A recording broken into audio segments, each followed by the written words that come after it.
Hello, everyone, and welcome back to Dr. Hollowed. I'm John from Reddit Aliens.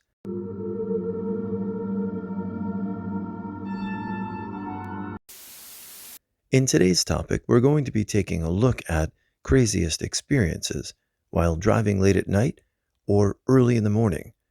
Don't forget to subscribe and like. I was driving back to my college in southern Ohio well after midnight. Most of the drive is on highways, but the last hour or so takes you on some pretty barren country roads. There's quite a few of them, and the time difference for many different routes once you're off the highway is negligible, so my GPS often gives me different routes than normal every so often. Anyways, I was driving on a back road I hadn't been on before to this point, and it was pitch black and derelict. I was coming up on an intersection I had to turn left at, and I almost missed it because of how dark it was. The only thing illuminating anything was this old dim greenish colored light at the edge of the intersection. I slammed on the brakes to not miss the stop and came just barely into the intersection. I looked down to double check my GPS, and looking around real quick I realized how dark my surroundings were. Out of nowhere, I hear this screeching sound. It's unlike anything I'd ever heard before, or anything I've heard since. It sounded completely inhuman, and it was pretty damn loud. I floored it, went straight on through the intersection and worried about directions later. Once I finally had some time to think about it closer to civilization, and the absolute only rational explanation I could think of was that it was just my imagination.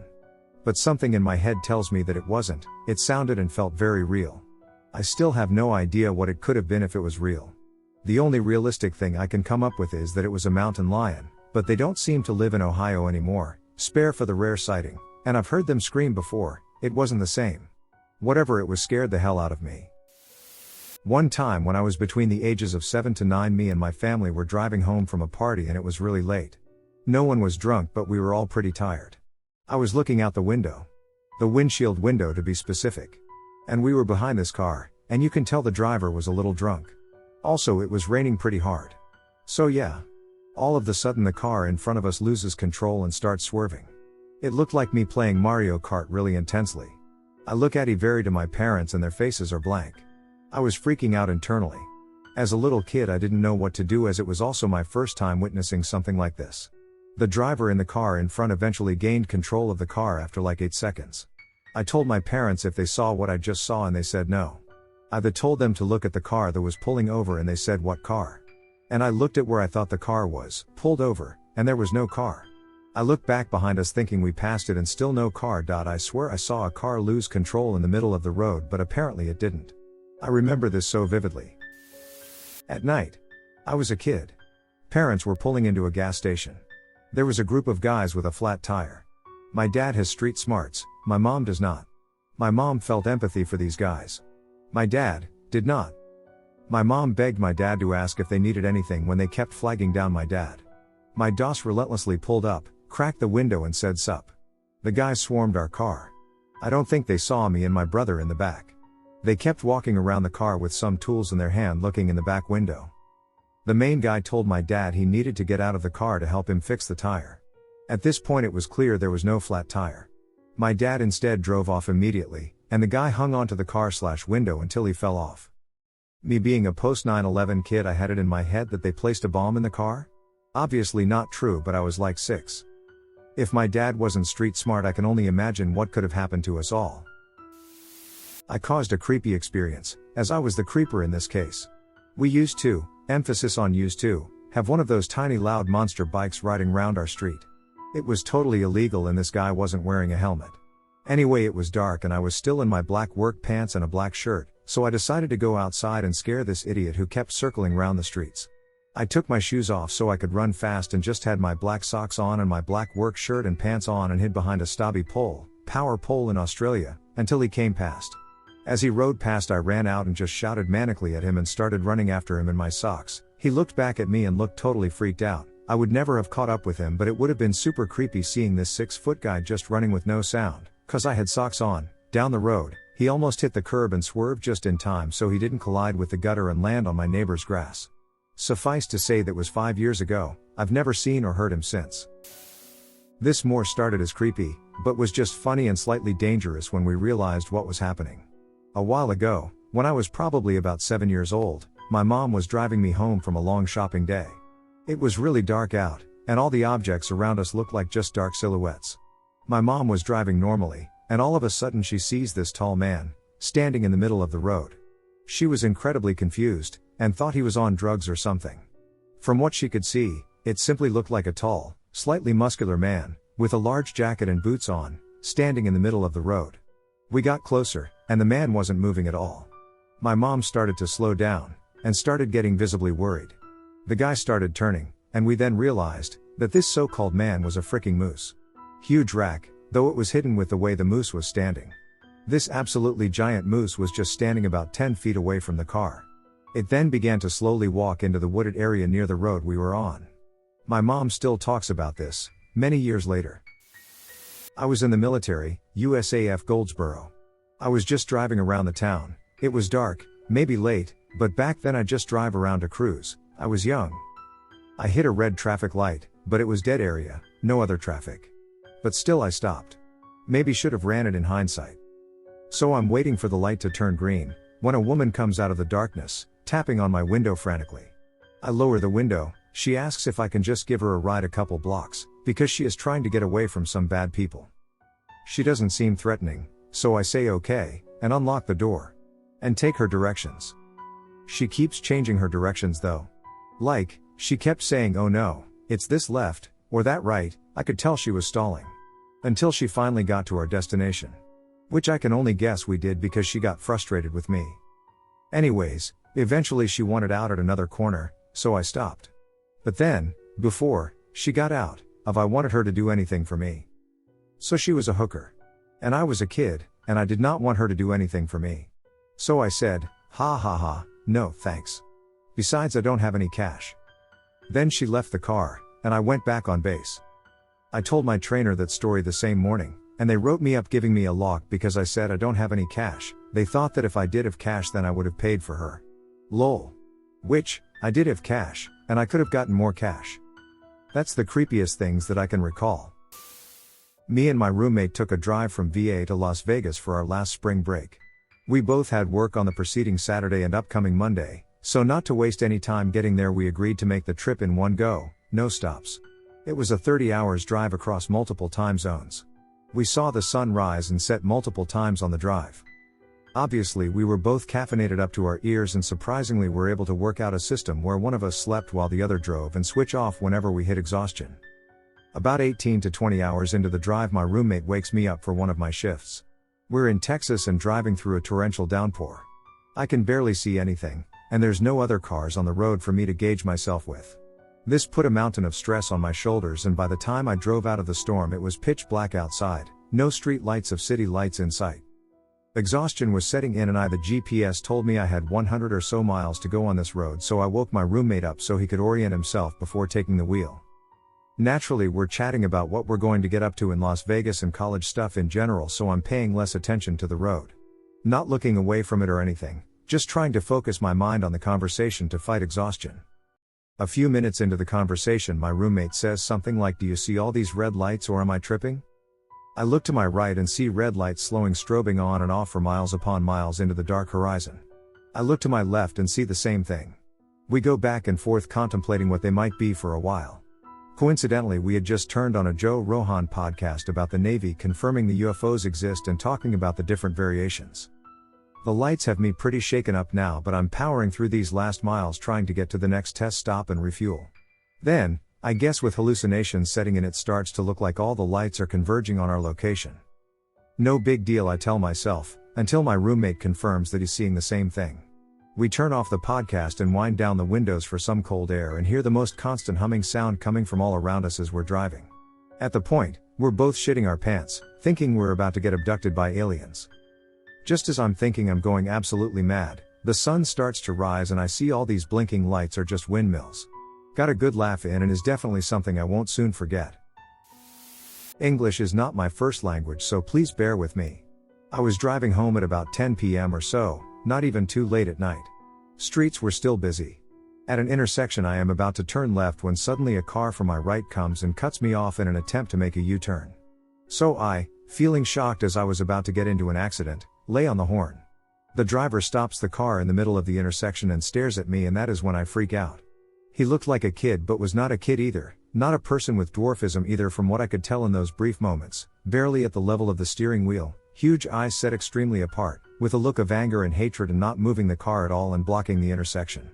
As though he was about to get out of the car. I can't describe the panic and fear I experienced in those brief moments. Couldn't believe my eyes and what was happening. I managed to leave quickly but was shaken for hours.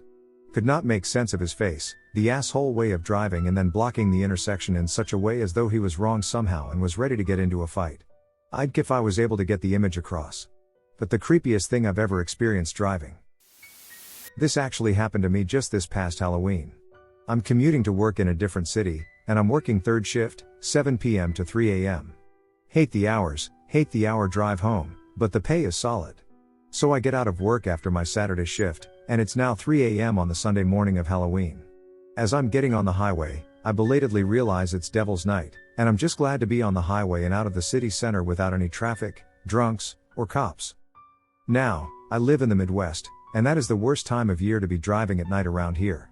Deer are rutting and acting all kinds of stupid, and gun season hasn't opened up yet to call their numbers. There have been deer carcasses scattered all over the highway for the last few weeks, so I'm driving super careful. I have my cruise control on and I'm barely going the speed limit. About 20 minutes into my drive, two sets of headlights overtake me a few minutes apart. The first just keeps going, and becomes a set of tail lights ahead of me. I relax a bit, as I now have someone in front of me to hit the deer for me. I affectionately refer to it as having a fullback. Once this other car is a good way in front of me, I speed up a little, as I know I don't have to be as paranoid. That's when the second set of headlights overtakes me. Except they don't. They were about to pass me, but they ended up just sitting in my blind spot for about a mile in the other lane. I realize I sped up a bit as they were trying to pass me, and I hit my decelerate button for my cruise control twice so they can finish passing me. Except they don't. A rundown, black Jeep pulls up next to me, matching my speed. Their cabin light was on, but the windows were so fogged up I couldn't see anything. I thought it was a bit weird that they were driving side by side with me, but didn't really put any extra thought into it. I hit the decel button again and they eventually pulled past me. The Jeep never changed lanes and eventually caught up to the first car that had passed me. And I watched from a mile back as both sets of tail lights just drove on in front of me, side by side. At first I was really happy, because, hey, extra metal in front of me to hit deer. Then I realized how weird the whole situation was.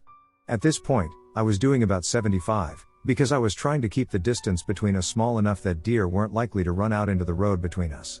It was weird, but it was getting me home faster, so I wasn't complaining. Then the first car to pass me hit his brakes and pulled into a rest area.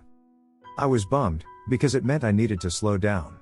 It meant some extra time to get home, but, hey, better than hitting a deer and needing a tow. As I'm slowing down, I realize that I'm still pretty rapidly catching up to the Jeep that was matching my speed earlier. I don't feel like involving myself in that weirdness again, so I back off on my cruise control some more. Except that I'm still catching up to it. I look down, and I've slowed down to about 55, and I'm still gaining on this car that was a mile ahead of me doing 80 knots a minute ago. Every warning bell in my brain goes off at once. I reached back to make sure the Louisville Slugger I keep in my back seat was free and easy to grab, and I turned off the cruise control. I have no idea what kind of weird piss-joe shit I've suddenly found myself in, but I'm ready to drive like hell to get away. It was at this moment that it clicked for me that the car that turned into the rest area probably did so because this Jeep was creeping them out, and they were trying to get away. After about another 30 seconds, I finally catch up to this Jeep, and I'm only going 50 or so at this point. They're still in the left lane. Right as I'm about to pull even with their passenger window, I gun the engine and shoot past them. There's an interchange for a major interstate route in a few miles, and a few miles past that is a way station where there's usually a state trooper or two hanging out. As I'm debating my options about which would be best to take, the Jeep goes flying past me. This time, he keeps going, and I eventually lose track of which tail lights are his when he gets mixed in with some semis a few miles later. I don't know what the hell all of that was. Was someone drunk and just not paying attention? Was someone out trying to spook people on Devil's Night? Or was it some psycho out on the highway looking for someone particular? I have no fucking idea, but I was goddamn shook the rest of the ride home. The whole thing ended up being pretty anticlimactic, thankfully, but that was easily the weirdest thing that's happened to me driving at night. 2 years ago, I was rideshare driving for Lyft at about 1 a.m., and I picked up a man from a house who wouldn't speak a single word. The ride must have lasted about 20 minutes, and when I dropped him off, he suddenly ordered another ride on the Lyft app, and walked out of my car, stood outside of this house window, and stared inside the window. This must have went on for a full 5 minutes. Then, he stared at me for a full minute, or so, and then walked inside the house. After another 5 minutes or so, he came out of the house, didn't speak a word, and we drove back to where I first picked him up. I dropped him off for his second and final ride, and told him have a nice night, and then he stopped, turned around, and looked at me, and then continued walking without saying a word. I'm not putting down anyone who can't speak, and or is quiet, but this wasn't just because he was quiet. You had to see it for yourself. I had this super creepy vibe from him that I can't explain in text. My heart was rapidly beating after I dropped him off, and I felt relieved. I was driving my husband to a bike race and made it to rural Somerset, about 8 miles from Glastonbury. It was 6:50 a.m. and we were in the middle of nowhere. At a crossroad he shouted, "Oh my God." I looked across the road and there was someone dressed in what I can describe as a white sheet. He had a box on his head and cut out 2 eye holes and drew a big creepy smile on the front of the box. He was swaying back and forth and waving his arms. I locked the car doors instantly. There was nobody else around. I was absolutely terrified. As we drove past, he was about 2 feet from the passenger side of the car and he stopped swaying and just stood there. His head followed the car and he made direct eye contact with me. It was the scariest freaking thing. I just seen 2 dark holes where the eyes should be, and as we passed him I could see him in the mirror just standing there watching the car drive away. We were trying to figure out if there was a reason for this person to have a box on his head, dressed in white in the middle of nowhere before 7 a.m. on a Sunday. Like, how did he get there and why? Apparently there have been a few sightings when I googled him. I had a delivery one night to the middle of fucking nowhere. It was around 9 p.m., so full dark. The house was down a gravel road, just off a side road, just off another side road, just off the main road. Fucking boonies. The delivery was fine, but as I was coming back I came to the end of the gravel road where it meets the side road. And directly in front of me, on the other side of the road, facing an empty field, I see the upper half of a body. Just sitting there, perfectly still. I sit there while my eyes try to make sense of what I'm seeing. I could see this body from the waist up, but couldn't figure out where the bottom half was. It wasn't far enough to be in the ditch. I could see arms that looked like real skin, so it wasn't some kind of creepy mannequin. Hood was up, so I couldn't see the head. It felt like I was sitting there in silence for minutes, though it couldn't have been more than 20 seconds. Then my heart skipped a beat as the figure suddenly turned around to look at me, and I suddenly understood what I was seeing. It was a person sitting on the other side of the road, facing out, with their legs pulled up in front of them. I couldn't see where the butt was touching the ground because the road was curved, higher in the middle so rain can run off, and that part wasn't visible to me. I hate going out into the boonies at night. Not early morning/late night, but fuck it. Driving my little sister to her softball practice around afternoonish when I was about 16 or 17. I hadn't had my license for very long, and my parents' policy was that if I ever saw someone in need of help, I should never stop. Call the police and keep driving. We lived in the middle of nowhere, miles from the nearest town, in an area with few houses or traffic. Just cornfields. We were about halfway to the softball fields and it was the time of year that the corn stalks were high. I remember that because there were cornfields on either side of the road, and this man in a black hoodie came running out of the field on the left-hand side. He sees my car and sprints out into the road, waving his hands to force me to stop. I can't see his face beneath the hood, and I'm going about 60 miles per hour at this point. I veer off along the shoulder to avoid hitting him, then step on the gas. And I don't fucking stop. I'm not really sure what his intentions were or if he needed help. There were no cars broken down nearby, and he had come out of the cornfield. I'd heard enough horror stories about people doing such things to ambush cars out on those isolated roads, with friends lying in wait where the driver cannot see them. I didn't stick around to find out, and I never heard anything else about it. Hobbs and I were trying to push through a late night drive back from New Mexico to Texas. It was around 3 a.m. and there was a full moon. If you've ever driven that way you know there is absolutely nothing on a lot of that stretch, not a lot of exits either. Out of nowhere we see headlights behind us getting closer and closer, eventually tailing us way too closely as we increase speed. There were literally no other cars anywhere around us, and this little Toyota car is practically on our bumper if we slow down or speed up, either way. Finally he passes us and you can hardly see him, there's so much bullshit in the car, like a hoarder, but you couldn't really see the driver at all. We pass him, he tails us, he passes us and slows down, he speeds up. At first I thought he needed us to see, maybe he was drunk/out of it/couldn't see, but then he'd speed up to over 100 and then slow down right in front of our car. Finally, a big rig got on the highway and he became fascinated with them instead.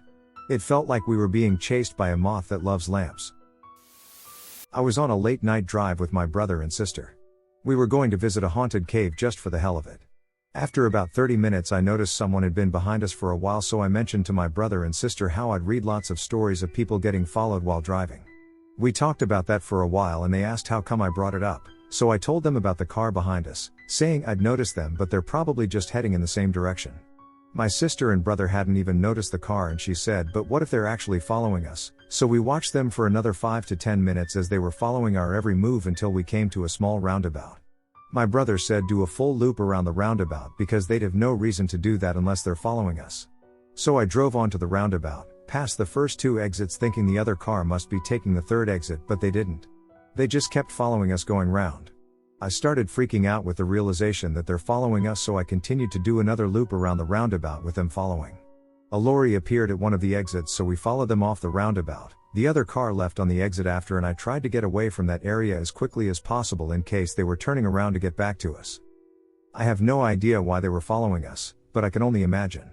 One of the scariest moments for all 3 of us. Driving home from work late one night, after midnight, I worked at the local newspaper doing setting in the evenings. I lived out in the countryside 40 kilometers from town. As I drove round one particular corner, I felt a wave of icy coldness wash through me. I then felt something shift behind me in the backseat, like someone was sitting there. The entire drive home I felt like there was a person sitting right behind me. The car handled like there was an extra person. I stared straight ahead the entire time and didn't once look in the rear vision mirror out of fear I would see a person staring back at me. A few hundred meters from home I slowed down to drive over a 1-lane bridge. There was a decrepit old house up a driveway just before the bridge. Just as I got to the bridge, the feeling there was a person behind me vanished. The next night at work I looked through all the old death notices and, sure enough, found someone had died on that corner a few years earlier on that particular date. I guess they just really wanted to get home and hitched a lift with me. Mine isn't necessarily creepy but more tragic. I feel like I want to share because it ended up with me being covered in blood and it was only a few weeks ago. It also creeps me out how numb I am to situations like this. This will be kinda long, but I need to talk about it. So my fiancé and I are driving down the road that turns onto my parents' main road. We were up from our place about 4 hours away for Thanksgiving.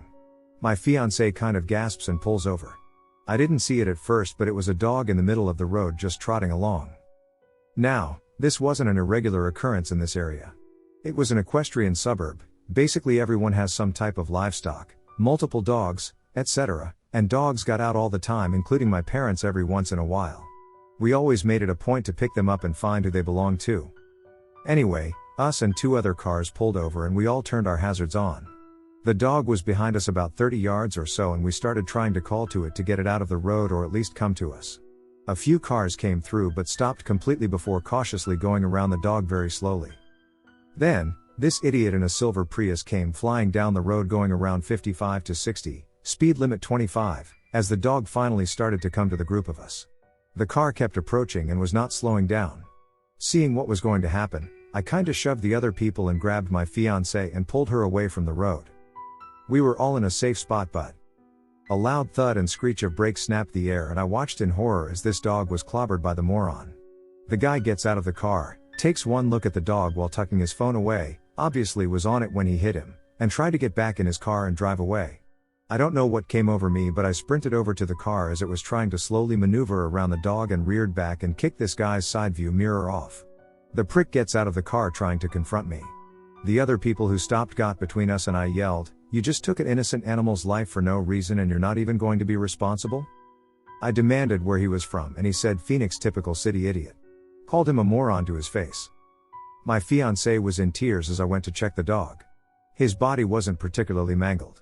However, I understood why she was sobbing. The dog was still breathing. I sat in a crisscross position in the middle of the road and held his head in my lap, slowly stroking his head and telling him it was gonna be okay. He was definitely pretty young. Not necessarily a puppy. I found out later he was one. My fiancé took over loving on the poor guy and I ran to my parents' house.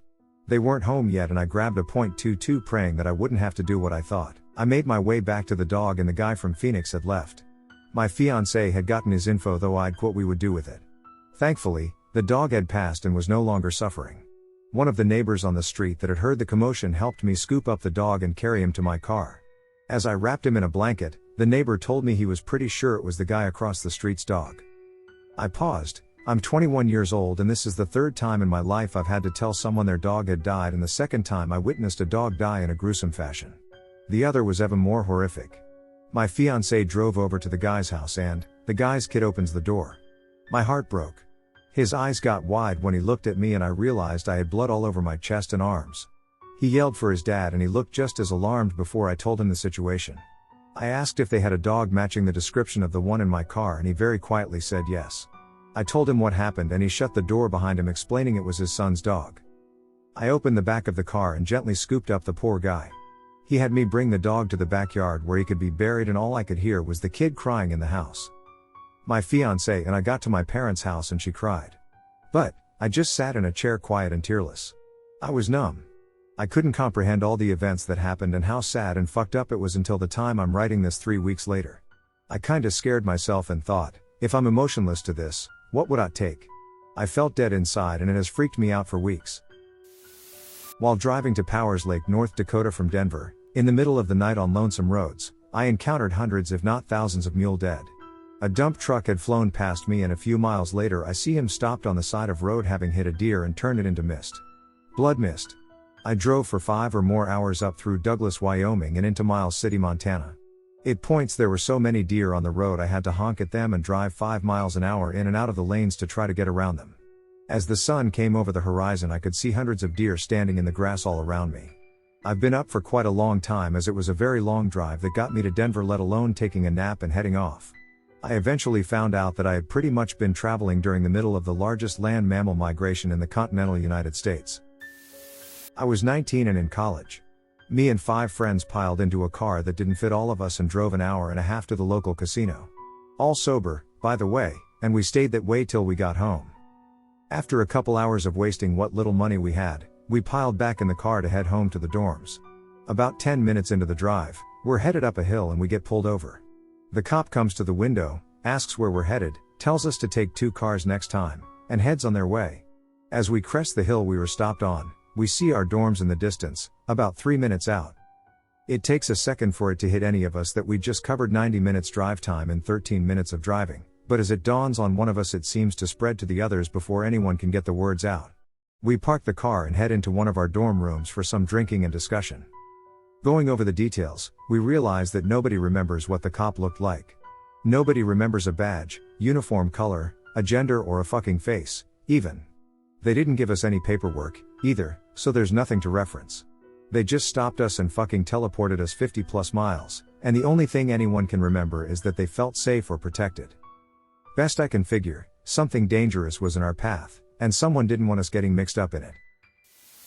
On day 3 of having gone the previous 2 nights without sleep, apologies, night 3 because I've worked third shift for almost a decade, I started the normal drive to work. It was a fairly cloudy winter night, and some of you will understand that there's a phenomenon where if there's enough standing light under a cloudy/misty sky, the refracting light makes it seem quite a lot brighter than the dead of night it's meant to be. This happens frequently with snow on cloudy nights as well, because the snow is fantastic at reflecting light back up at the sky. That's my understanding of it, at least. Anyway, I'm on the highway and drifting off into daydreams when I think I see movement on the shoulder that I know now was trees in the wind. I think tree branches must have then shook much more violently at that moment, and my brain did 2 things it should not have. It incorrectly identified the branches as people, and then as I turned my head a bit back to the road my tired eyes blurred the shadows 2 in front of me. I legitimately thought several people taller than usual had somehow leapt in front of me, and I was convinced I was seeing human shapes clearly since it was so unusually bright despite the time. I swerved, realized nobody was there, and then it happened again with similar hallucinations perceived further down the road. It took me mentally screaming tree branches for my brain to finally fix itself and see them for what they were. I drank a lot of coffee that night and made sure to fixate entirely on the fact that hallucinations were possible on the drive home. Nothing weird that time, though. There's also the time I was going to work and, well, this particular traffic accident must have been very recent indeed. No fire, rescue, or LO were there, so imagine no lights from any cars at all warning of any of this. A car was literally upside down in the left lane. Pieces of it were in the middle lane. Also in the middle lane, and the right lane, were people. I'm not entirely sure what was possessing them to stand around in the middle of the highway, but I know for a fact that I and the car to my right came roughly half a foot away from hitting them. That quick glance showed me another car, this one facing the wrong direction on the right shoulder, all busted up. I did my best to try to report it while driving. I'm certain had I looked in the right place on the way by, I'd have casually seen a dead person, but that's just speculation. Perhaps they're all okay. One winter I helped run a children's theater camp with a theater company I work with frequently. While the theater I worked for is about 50 minutes from where I live, the camp itself was hosted at a high school around 2 hours away from my town. Since the camp was only for a week and they desperately needed one more person, I agreed to stick with it. On the second to last day of the program, we were hit with a surprise massive snowstorm. I took off for home going 15 miles per hour max down backroads Wisconsin with roads completely covered and probably about an 100-foot visibility. As if that wasn't nerve-wracking enough, I was also extremely low on gas. It was around midnight at that point and I was still at least an hour's drive from any bigger city, so I told myself I'd have to suck it up and get gas at the first place I came across, which happened to be a tiny general store in the middle of empty fields. The store itself was closed, but the gas pumps were on, so I pulled off and started fueling. I was already on edge and anxious from the horrible weather, when out of nowhere, this old, beat-up truck comes speeding into the gas station and pulls up to the pump directly across from mine. Both the large, burly-looking men got out of the truck. One of them started fueling, and the other stood off to the side directly in front of me trying to talk to me about how I was doing, asking what my name was, where I was driving in this kind of weather, etc. Being a 5 feet 2 inches, 130 pounds, very non-threatening looking 23-year-old at the time, I was terrified. I was alone, my car was still pumping, I had no cell service, and in the middle of a snowstorm. It was all too perfect for something even worse to happen. I stared at the pump, ignored the man speaking to me, and thought about my future episode of Dateline. As soon as the pump stopped, I clamored to put the pump away, got into the driver's seat, and drove away as quickly as possible, which was still 25 miles per hour, of course, without looking back. I have no idea if those two men had intended any harm or if they were just being friendly, but it was creepy as hell either way in those circumstances. One time a few years my family and I saw a train pass under the freeway near Emigrant Gap, California. Ever the rail fans, we decided to attempt to beat it the next town, Blue Cannon. The road from the freeway is 2.1 miles, and there are no lights besides the headlights. It's about 7:30 in the winter, so pitch black. After a very tense few minutes expecting to be besieged by a bunch of men with chainsaws, we arrive at Blue Cannon. The second we arrive, every light in every home, at least the visible ones, go out, minus the porch lights, which come on in a few houses who had them off. We decide right then and there to leave. So we turn around and head back up to the freeway. About halfway back all audible sounds, except the engine, stop at the almost exactly the same time. My dad probably went 50 on the windy, narrow road to make it back to freeway. It's not even a spoken agreement, we will never return unless it's by train. Years ago I was driving with my ex-girlfriend back from a wedding in northern Wisconsin heading towards Madison where she lived. We were probably like 20 or 30 miles away from the city at that point and it was probably around 1 a.m. My GPS, which was some really cheap brand that my dad got me as a gift from Radio Shack, had me going through some backcountry highways for some reason after I had stopped for gas instead of getting me back on the expressway right away. I didn't mind, I kind of always found those really peaceful, even though at night they are pretty creepy. My girlfriend was asleep in passenger's seat, so I had turned down the music really quiet to not wake her, which added a bit to the eeriness of it all. I'm like really into this groove of driving, focused on the roads because it was so dark without streetlights everywhere. Then, something on the side of the road catches my eye. It was a giant mountain lion, with what appeared to be blood all over its face. I start shaking my girlfriend awake to get her to see it before it was gone, but she woke up too late. I pulled over to the side of the road and asked her to watch the rear view so she could see this huge thing cross the road, but it never did. She was convinced that I imagined it all because that area of Wisconsin is not known for mountain lions, but I swear I saw it. I used to do a lot of driving around late at night, usually between 11:00 p.m. 02:00 am. I kept odd hours, obviously, and I enjoyed the roads being so empty at those times of night. Of course, you see all kinds of weird shit when you do that. Story 1. One night, I was driving on the service road of a freeway making my way to Taco Bell because I needed to get some tacos in me. I screwed up my timing and I was hitting every single freaking red light on the road. Ditto the car next to me. Well, at that time of night, it pays to be aware of who is around you. Lots of weirdos out there these days. So, I glanced over at the driver in the car next to me. It was clearly a woman and she was staring at me. It was dark AF, but I could tell she was staring at me.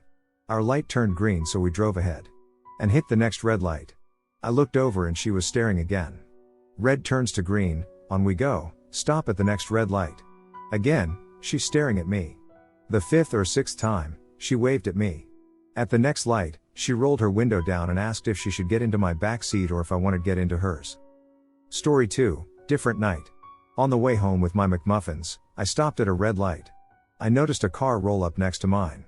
So, I glanced over because, again, it pays to be aware of your surroundings at that hour. It was a sheriff's deputy car. The deputy was glaring at me for some reason. Then he turned on the interior light in his car, made a big show of flipping me off, turned off the interior light, revved his engine a bunch of times and then zoomed through the red light. No idea why he did that. But he did that. Story 3, different night. Stopped at a convenience store to pick up some stuff. A presidential election was happening the following week and the cashier was politicking every customer that came through the door. His basic talking points were that the incumbent candidate in that election was a major league son of a bitch, the challenger was clearly the better choice for president, blah blah blah. The guy ahead of me in line had the exact opposite opinion, told the cashier to shut up, they had a big argument and then they nearly got in a fight over it. It was all I could do to finish my chocolate milk. Story 4, on the way home with whatever takeout I picked up, I was rolling up to my house when I saw some teenagers having sex with each other in somebody's front yard. One of them even waved to me as I drove by. I had just seen the midnight premiere of the first Thor movie with my grandma. I dropped her back at her apartment and started to drive to the next city over where I lived.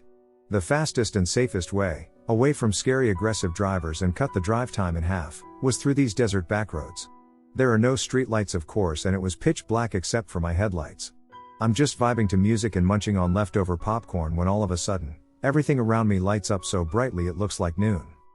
I freak out and hit the brakes and look out of windshield at the sky. I can't see anything, it's so bright and there's no sound like from an airplane or helicopter. I'm shaking all over but decide keep going. After a minute it gets dark again and I looked back up at the sky but don't see anything except stars. I straight up thought I was about to get abducted by aliens. I live near an Air Force base where they do new tech testing, but usually you could check our local town's social media and others would post sightings of things like that. I never saw any posts about what they must have tested that night. Went on a cross-country RV trip this past spring with my friend Melissa and her 7 kids and 2 young German Shepherds, starting in West Virginia, in a 20-year-old RV christened Big Betsy, and almost everything that could go wrong did go wrong, haha.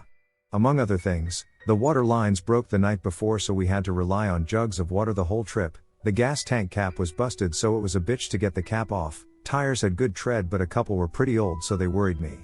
We found out the batteries sucked so we needed to jump start them with a power supply every time we stopped. The main battery cable had a bad connection so every time we started the engine I had to stand in front and jiggle the cable while she turned the key. The slide jammed and we had to get a pry bar to get it in and out. Driving through Colorado Springs we blew a spark plug out and had to stop for repairs. Luckily her brother who used to be a diesel mechanic was traveling with us, only took a day to fix. Regardless, we were still having a great time seeing the scenery, stopping at landmarks and national parks like Garden of the Gods, Mesa Verde, and the Grand Canyon. The furnace went out the night before we got to the Grand Canyon and it got down to 17 degrees. I got up every hour for 10 minutes to heat the RV a bit using the propane stove, turned it off to rest and then did it again every hour that night. Went to Roswell, Las Vegas, then on to Malibu to see the ocean and LA for a couple days. Then we headed up to Yellowstone and were blown away not only by the park itself, but the drive there from California, through Utah and Idaho, just so breathtakingly beautiful.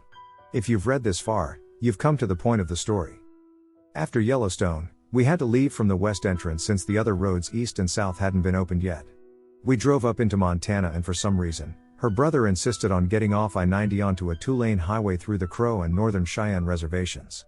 He was perpetually driving like an hour ahead of us because his RV was faster and he's a bit of a reckless dude, but we didn't want to be far from him in case we ran into engine trouble again so we didn't really have a choice but to follow him, even though I voiced much hesitation on taking a backroad route in the dead of night through a reservation.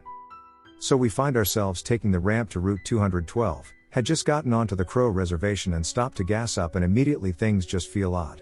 It's past 10 p.m. and as I'm pumping gas I'm hearing children running around playing off in the dark, and cars keep driving up slowly to check us out. I get back in and Melissa is already saying, "Get us out of here, it's creepy as fuck," so I do. We haul off down 212 in pursuit of her idiotic brother. Alright, he did save our bacon in Colorado Springs, so maybe idiotic is too strong. There is just nothing out there. Inky black skies, long desolate roads, sporadic groups of 4 or 5 houses every few miles. I'm acutely aware that we lost cell service as soon as we got on that highway, so I'm just praying that nothing goes wrong. I try to ignore the acute feeling that something is watching us. Her dogs start whining in their cages. The feeling of unease has continued and I really don't want to stop, but Melissa said we needed to let them out to poop or we'd be cleaning up a mess. I pull over next to a big field and she gets her oldest daughters Ariana and Isabella to leash them, and I throw open the door and let them out. As soon as they hit the grass, the 2 German shepherds sight on something out in the darkness and start going absolutely apeshit. They're barking and straining against the leash and the girls are struggling to control them.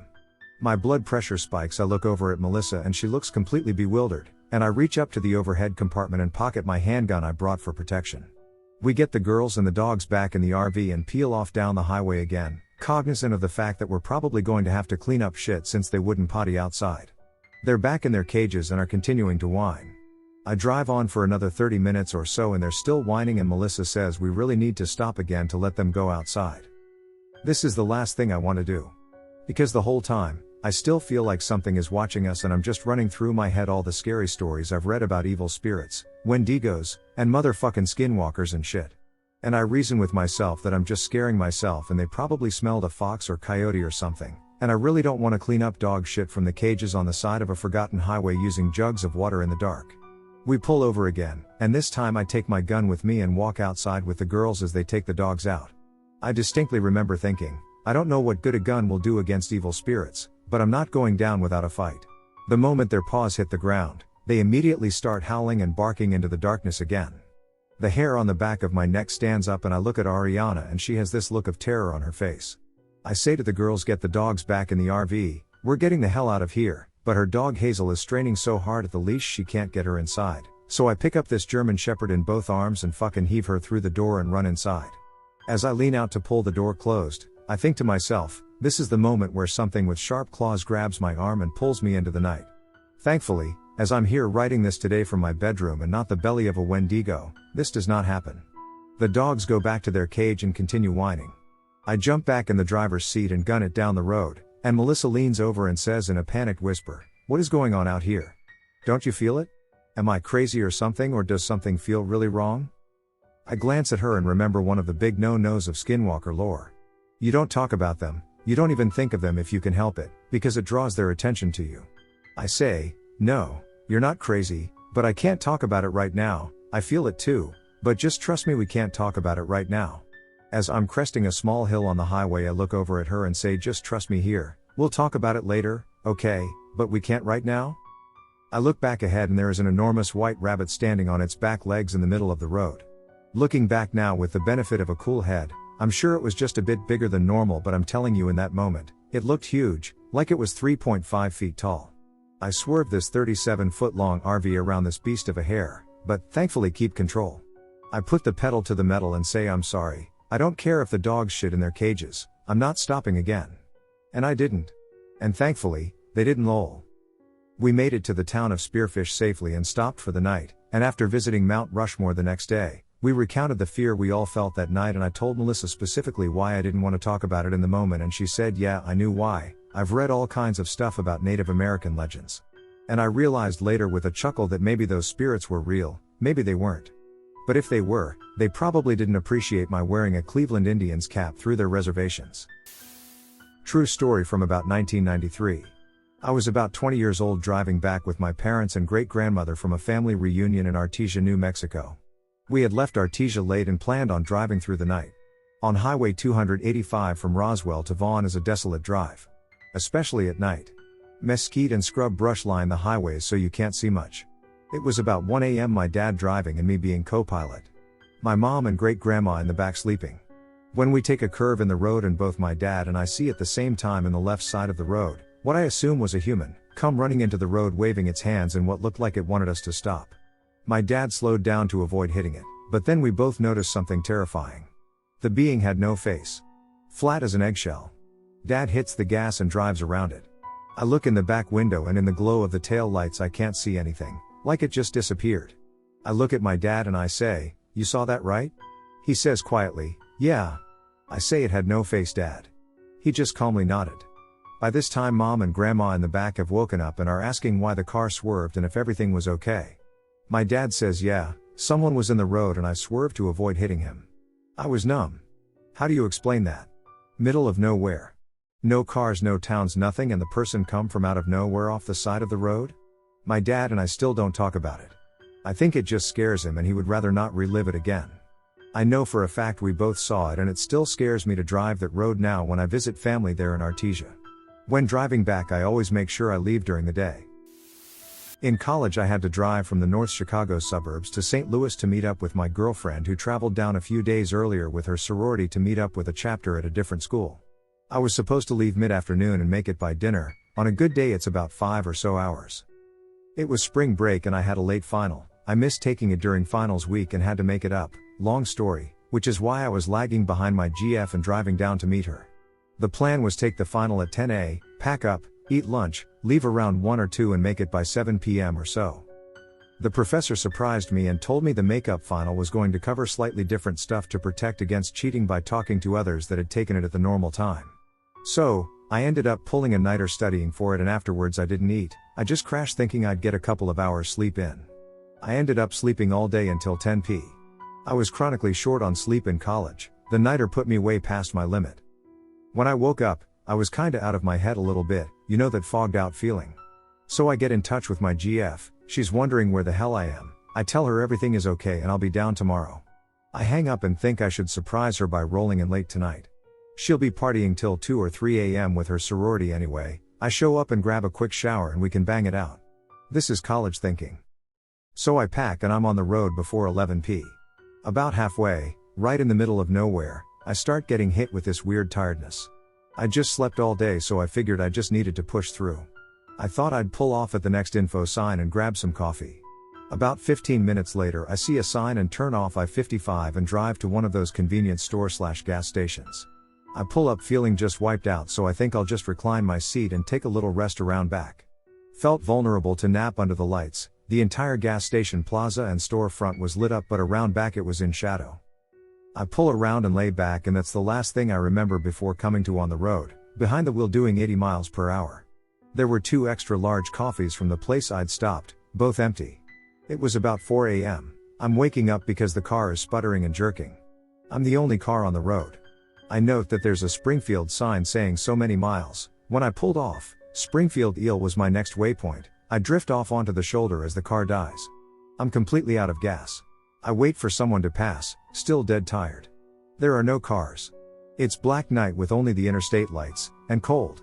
I realize my clothes are drenched in sweat, so I dig in my bag and pull out several layers of clothes and basically strip and redress on the side of the road. I get back in and start dozing, hoping a car will come by. Finally the sun comes up and reflects off the frost on the road through my rear window, bouncing around the interior and blinding me through my eyelids. I wake up feeling somewhat in my right head again. About 10 minutes later a state trooper pulls up behind me. My car obviously hadn't moved in a while and he saw me before I saw him. He approaches and I explain I've run out of gas in the middle of the night, I'm trying to get to St. Louis, etc. He goes, "Son, you're heading the wrong way for St. Louis," obviously thinking I'm on something. "No," I explain, "I just saw a sign right there as I was pulling over. Springfield is this way." I point down the road. "Son," he says, "you are in the great state of Missouri." He points to his uniform. He's a Missouri state trooper, not Illinois. "That sign is telling you how far we are from Springfield, Missouri. You are headed to Tulsa."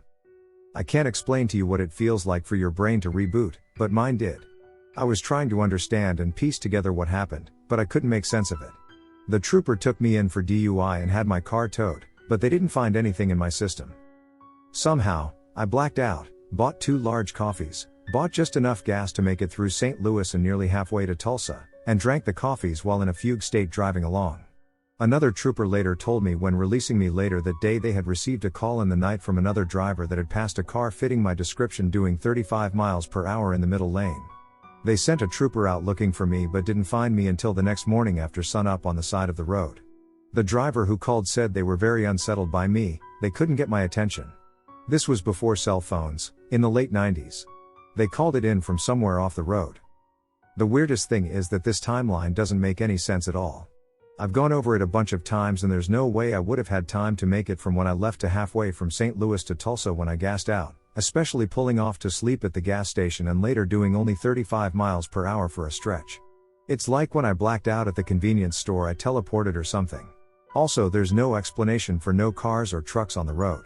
I swear I didn't see any vehicles of any kind anywhere for the entire trip once I was in rural Illinois until the trooper, yet I-55 and I-44 have at least truck traffic at all hours. And, someone called in saying they couldn't get my attention, so I can only guess that I was hallucinating an empty road.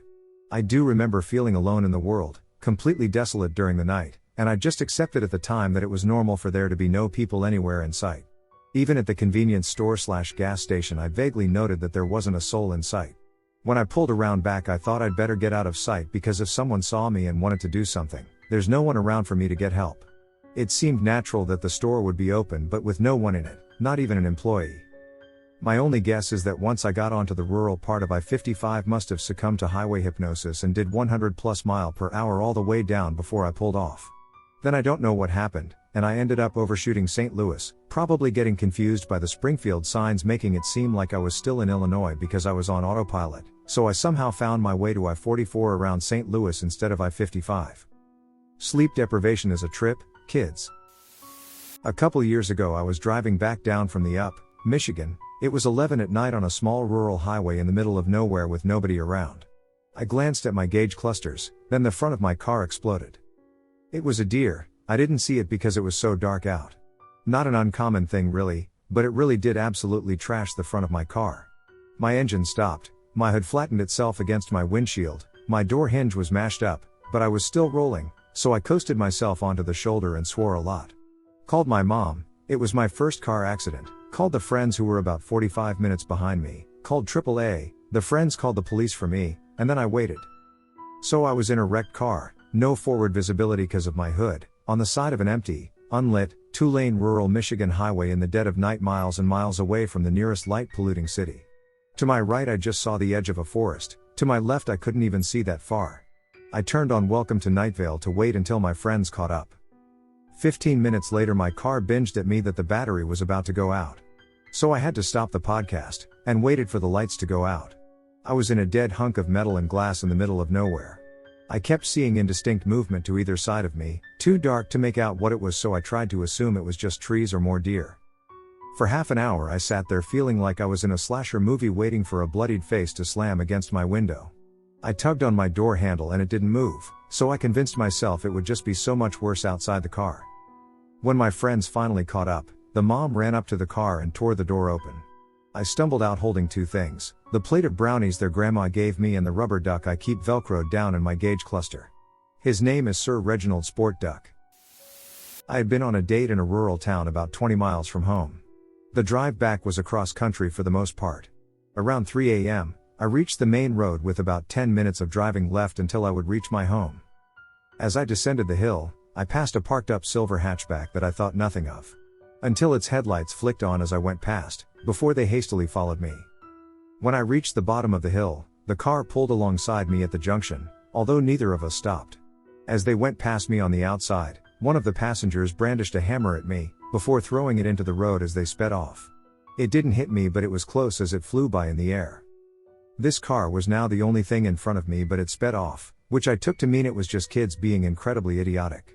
Well, not long later I suddenly saw brake lights ahead and thought, oh fuck. So this car was waiting for me on a high-speed road and I couldn't avoid it due to it being a dual carriageway. I decided to just plow on and try to make it to a nearby petrol station where there was often a police presence. I didn't want to give these people an idea of where I lived. Anyway, as I approach the car, it starts to speed up until it is right in front of me. Obviously I slow a bit to make sure I'm not going to get brake tested, and predictably it happens over and over again. At the same time, it becomes clear they have more tools and random things to launch. Saws, screwdrivers, even a drill come flying out the car, but nothing hits me as I try to keep my distance. Then they start to swerve around a lot, speed up dramatically, then slam on the brakes. At one point they fuck up and stall after slamming on the brakes too hard. I take the opportunity to blow right past them, thinking that I would rather have them on my tail than in front of me, plus we're only about 3 miles from the petrol station. They don't like this and try to catch back up, eventually pulling level with me. At this point I had dropped into third but kept my speed up. The car was begging for mercy, but as they pulled in front of me I slammed the brakes on and took a sharp exit, leaving them shooting past. As I was back on the country roads, I decided to put some distance between us, as I had an inkling they probably just turned the car around on this quiet stretch of road and followed me. I did see some headlights about 45 seconds later, but I kept the speed up and made sure to make a turn at every opportunity, eventually being comfortable that I had lost them, and subsequently driving to the petrol station to report it. I have no idea why I was the target. My car isn't particularly nice, I don't really have any enemies, I think they were just opportunists looking for some fun. I assume they may have been under the influence, but that's just speculation. The girl I went on a date with was a bit miffed it took me so long to let her know I'd made it home safe. I was 17 and was new to driving. It was dark out and I was going to pick up a friend, however I had never been to their house before. I brought a second friend for some company on the drive. The first friend's house is in a very rural area. The GPS had us take a road that was more like a path through a field than anything, but it connected with the road we needed to be on. Towards the end of the road there was a house with lots of people outside and a car parked in the road, essentially blocking it. We stopped a ways back from the group of people and an older man, clearly drunk, came up to the window and asked what we were doing there on that road. We explained we were just following the GPS and were trying to get somewhere.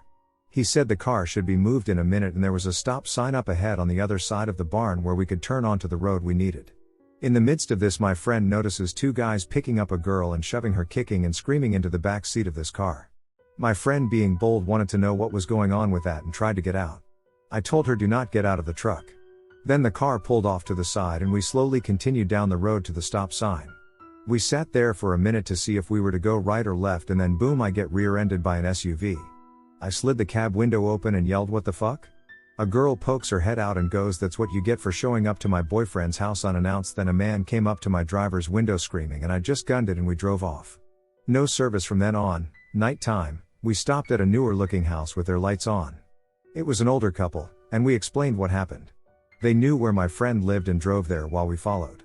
I called the police once we got to my friends and had service. They came and took my info, then called a few days later to say they went to the road we were on and the house we were near, but no one was there. I'm assuming a bunch of drunk idiots, but it was one of the scarier / oddest situations that's happened to me. It's not as scary in writing and probably doesn't sound like much. My BF moved about 45 minutes away, and would always pick me up from home every weekend. It's basically all freeway, going through the city we live in, and also passes right by the metro airport. This is a very long straight stretch of highway that is normally full of traffic. One night, around 1 a.m. I remember it being very deserted. We're driving right next to the airport runways and terminals, and all of a sudden there's a minivan nearby us. Of course we didn't even really acknowledge it. We're driving on the freeway, they probably just got on. And at some point, we both ended up looking out the passenger window, at the exact same time. The minivan was lined up directly parallel to us, and there was a skinny looking, mid-50s man with his head angled directly towards us, with his eyes and mouth both wide open in the most insane and terrifying screaming type of expression I've ever seen. Like staring into our damn souls, and did not take his eyes off of us. I honestly couldn't even believe what I was seeing. I don't remember looking for that long, but I was so damn glad my BF saw the same thing as me, because it was the most unsettling and confusing thing I've ever seen. The minivan got off immediately after, as far as I remember. I talked about it and how badly it freaked me out for the rest of the drive. Realistically, I know it's nothing that bad and he didn't do anything to try and harm us, but seriously, what the fuck was that? Makes my heart beat fast just imagining his face. I didn't know a person's eyes could open that wide. I live in the middle of nowhere and I used to pick up hitchhikers constantly. On Christmas night I drove over the mountain back to my girlfriend's house after we spent the day with my family. She lived even further in the middle of nowhere. I'm talking an hour away from the nearest grocery store. I'm taking the only road off this area out of there.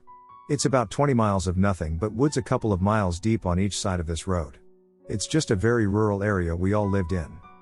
I'm 18 years old speeding along this long straight road about 80 miles per hour. Very dumb, but I was a reckless kid, just trying to get home before 2 a.m. I suddenly fly past this guy in the dark just walking down the road miles away from everything. It was freezing out and I wanted to end Christmas doing something good and not let someone freeze to death on our mountain. I throw on the brakes and back up. I asked the guy if he needed a ride. He was carrying a compound bow. I was thinking a bow at 1:30 a.m, dude's a fucking poacher, but I can't back out now. I tell him to put it in the back of the truck and hope in. He sets his bow in the back and tells me he's parked up ahead a couple of miles. The guy gets in and goes dead quiet. I mean, he doesn't speak a word. As I said, I picked up strangers a lot back then but never had one of them just sit in silence. I ask him if he hung out with his family for Christmas today and he just mumbles no and immediately goes back into silence. At that point, I just wanted this guy out of my truck. I continue driving in silence for a couple of minutes until he tells me to pull over at the turnoff up ahead. I pull off to the side instead of pulling completely in, it's a dead end, just to be safe. He just kinda sits there silently for a couple of long uncomfortable seconds and then gets out. It really felt like he was thinking hard about what to do next. He finally gets out, leaving the door open. I say something on the lines of "don't forget your bow," then I reached across to shut the door as he turns around to grab it. He slowly grabs his bow out of the back and then turns back and just stares at me through the window without moving. I just kinda sat there looking at him and decided to drive off. Not very eventful, but you had to be there. Something was up with this guy. He was giving off extremely weirdo vibes. At the pull-off I dropped him off at there was just a minivan parked with the door open. That struck me as odd too. I haven't picked up a hitchhiker since.